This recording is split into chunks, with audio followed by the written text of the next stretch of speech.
Believe it or not, prior to the year 2002, there had never been a black judge serving the 46th district or a black female district judge in all of Oakland County. I knew that I had something to offer to the community that was never offered before. That is, until then attorney Sheila Johnson was encouraged to run and won. It was a trailblazing event. And you think about the 21st century, and why would we be still having trailblazing first like that? For Black History Month, I sit down with this trailblazer, Detroit native and history-making judge Sheila R. Johnson, who serves the 46th District Court, encompassing the greater Southfield area of Oakland County, where history reads male or female. She is the first African-American judge.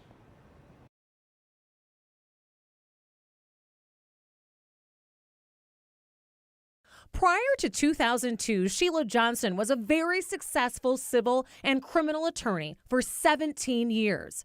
I pretty much had done work in just about every area that the district court covered. At the same time, Southfield's 46th District Court bench had little diversity. The bench here was all white at the time. So Johnson had no thoughts about running. I was a young black woman. I never thought that I could even get elected here. How did you end up running for judge? You won't even believe this story. It was 2001, and Southfield's first black mayor had just been elected. Now, Congresswoman Brenda Lawrence. A person that was involved in the mayor's campaign at the mayor's inaugural ball event started introducing me as the next judge of the 46th District Court.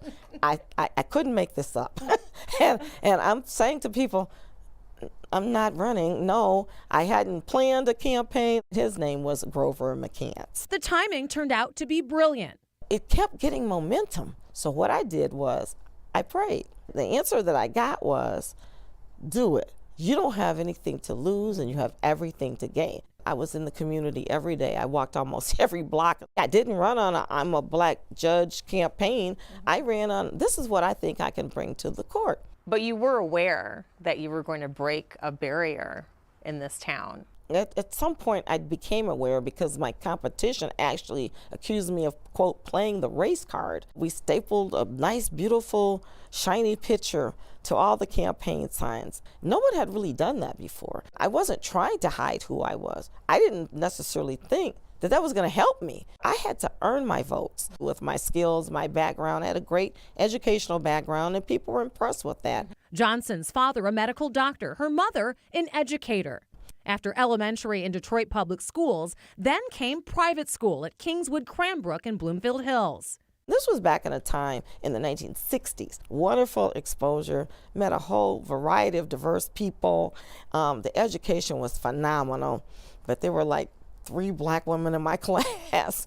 That just so happened to be the late Honorable Judge Damon Keith's children. Judge Damon Keith used to carpool me to school. Wow. He was going through all kind of historical cases when he was getting in the morning car and driving us to class. He had to be one of your role models. He was. He swore me in when I became a judge. After undergrad at Dartmouth College came U of M Law School. Once again, one of very few black students, just 3 in her section, determined to stand out. I ran and won to be president of the law school student body. I was the first African American to serve in that position.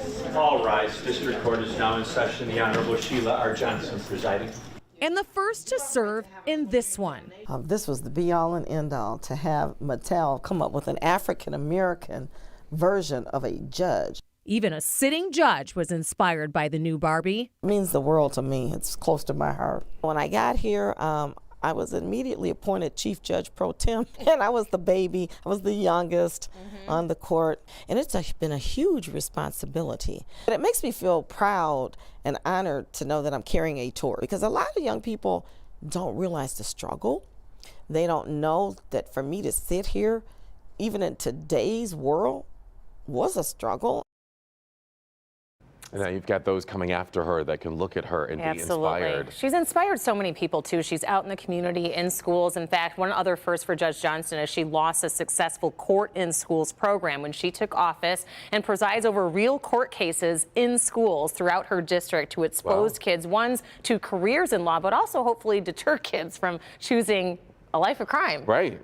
Those are one of the many campaign promises that she made all the way back 18 years ago when she's elected in 2002. That is so incredibly cool. So what's next for her? She's done so much already. You know, we talked about it. She pointed out that there has never been a female African-American Michigan Supreme Court justice. She ran in 2012. She didn't win, but I think she has her eyes possibly set on potentially running again, and she's had so many firsts in her life. I can't see why she can't accomplish that one, too. She definitely can, or at least inspire somebody coming after her to do the same. You better believe it. Very Anything's cool. possible.